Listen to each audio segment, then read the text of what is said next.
اهلا بيكم، معاكم شهاب خالد، والكلام على ايه؟ لا في مثلا 5 تركات 6 تركات كانت سهله يعني، خليناها في الاخر. الامتحان كان صعب، في تركات كده مش فاهمها. اللغه بتاعتك ايه؟ فرنساوي. مع الوقت يعني هو الوقت مش عايز اخدها من اليمين ولا الشمال، وكمان بيسلمونا الورق متاخر شويه. كلامنا النهارده عن رد فعل طلاب الثانويه العامه بعد الامتحانات، وخصوصا بعد امتحان الفرنساوي والالماني. فرنساوي؟ انا اتكلم فرنساوي. ميتيران. اغلب الفيديوهات بتاعت الطلاب دي طلعت ترند، واكتر واحد بصراحه لفت نظري هو الطالب اللي كان بيقول ان الدبانه هي اللي كانت بتساعده في حل الامتحان. الدبانه عامله معايا الصح، يعني بختار الاجابه اللي الدبانه بتقف عليها. والطالب التاني اللي كان بيقول لك ان الامتحان كان صعب قوي كله بالفرنساوي.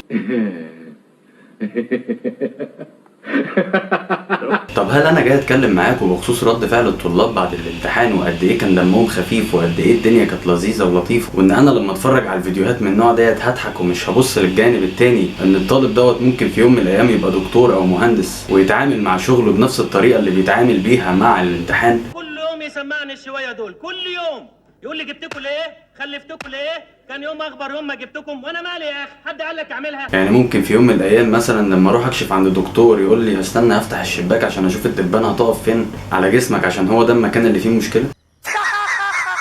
ممكن تقول عليا بكبر المواضيع، وممكن تكون شايف ان انا مأفورها شويه، بس خليني اقول لك ان التعليم في مصر في الفتره الاخيره بقى فيه مشاكل كبيره جدا. حسبي الله ونعم الوكيل.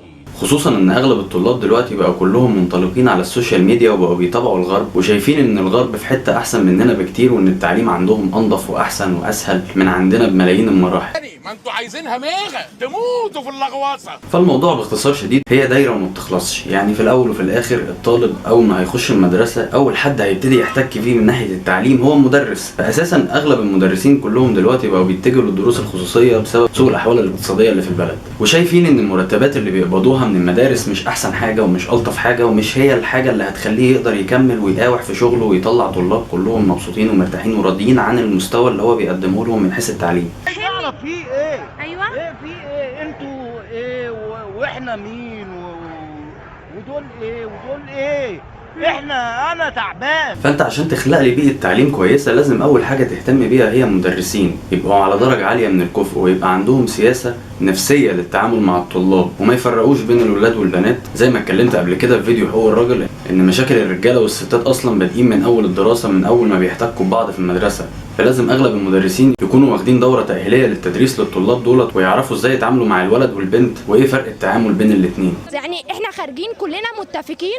ايه ده؟ ومع اكتمال المرحله الاعداديه والدخول للمرحله الثانويه بتبتدي تكرس حياتك كطالب ان الثلاث سنين دول هم اكتر 3 سنين انا هذاكر فيهم، بالذات سنه ثالثه ثانوي، لان سنه ثالثه ثانوي هي اللي هتحدد مصيري، سواء هخش كليه ايه او هجيب مجموع قد ايه. بس المشكله اللي الطالب ما بياخدش باله منها هو ما يعرفش هو مميز في ايه، وده بيبقى دور المدرس ان هو يوجهه، يشوفه بخبره السنين اللي عنده، ويعرف ان الطالب دوت مشدود للعبه كذا او مشدود لماده كذا او مشدود لاختصاص معين من صغره، ويبدا يطوره ويساعده وينميه ويقول له يقرا كتب ايه ويذاكر ايه. بس الكلام ده طبعا احنا ما بنشوفوش عندنا هنا، لان احنا ما بندورش على اصل المشكله. بقاله 5 سنين قاعد على السطح بيشرب بنج. واغلب الطلاب دلوقتي بقوا كلهم عايزين يطلعوا من الامتحان يشوفوا كاميرا التلفزيون فين عشان يروحوا يصوروا معاها ويبداوا يقولوا افيهات، ويبدا الموضوع يبقى ترند. سلام عليكم.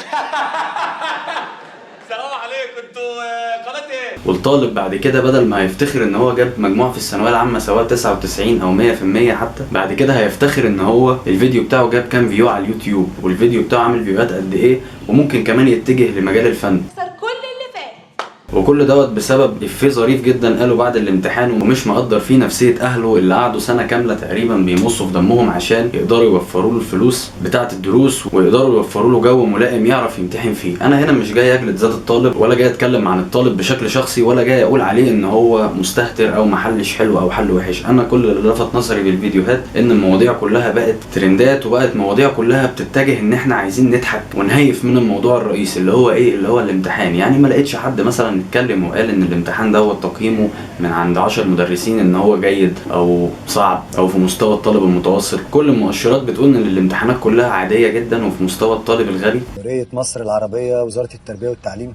ايه السؤال ده؟ وبنيجي بعد كده نتفاجئ بالمجاميع القليله، وبنيجي بعد كده نتفاجئ بان الامتحانات بتبقى صعبه، وبنيجي بعد كده نتفاجئ بان المجاميع مش راضيه اغلب الناس، وان بيبقى فيه غش، وان بيبقى فيه كوسه، وان بيبقى فيه محسوبيه. بقى تبدلي الامتحان ربع ساعه، لا ده كوسه بقى بصراحه. فالدايره اساسا كده كده من اولها لاخرها غلط. فاعتقد من رايي المتواضع ان حل الازمه ديت لازم يبتدي من اول المدرسين، وبعد كده نخش على المؤسسات، وبعد كده نبدا نطور فكره ان الطالب لما بيبقى شاطر في مجال معين او عنده تخصص معين هو شاطر فيه، بس بقيه المواد اللي هي في الاول وفي الاخر هيقضي 14 او 15 سنه من عمره بيحفظ فيهم عشان يقدر يرص الاجابات المعينه في ليله الامتحان، ومش هيستفيد باي حاجه بعد كده من حياته، يبدا ان هو يدرسها بشكل اقل شويه، اللي هو يبقى يا دوبك عنده خلفيه عن عربي مثلا لو هو شاطر في الرياضه، او خلفيه عن العلوم لو هو شاطر في الفيزياء. واعتقد ده هيبقى الحل الامثل لتطوير التعليم في مصر. فانا مستني رايكم في الكومنتات، وما تنسوش اللايك والشير والسبسكرايب وتفعل زرار الجرس عشان يوصلك كل جديد. والكلام على ايه؟